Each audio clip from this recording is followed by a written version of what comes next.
You've done your research, made your choices, cast your ballot. Then you cast a couple more on behalf of your dead relatives. Hey, it's the Chicago way. Just kidding. So, you earned your I voted sticker. What happens next? In Chicago, when you feed your ballot into a machine on Election Day, you're essentially putting it in a ballot box with 2 compartments.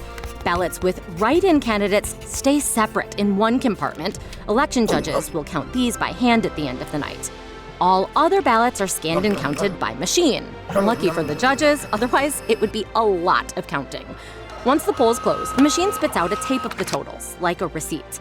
Election judges work in bipartisan teams at each precinct to keep an eye on everything. They certify things went smoothly and that ballots weren't compromised when they sign the receipts and other legally binding documents.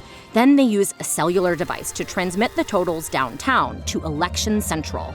That's when we begin to see the results. But it's not all high-tech. The paper ballots that got fed into the machine don't get tossed.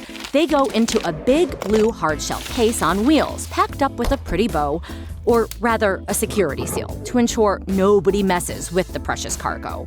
From then on, anyone who touches the case has to sign a chain of custody form, like evidence in one of those TV procedural dramas. Thousands of suitcases from every Chicago precinct go to a warehouse where they stay, signed, sealed, delivered, for at least 22 months, just in case. Some will be opened and reviewed as an extra check. By law, a state audit recounts votes from 5% of all precincts.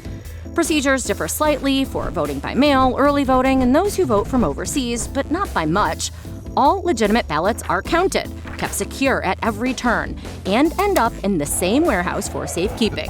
So, wear that sticker with pride and peace of mind. Happy voting.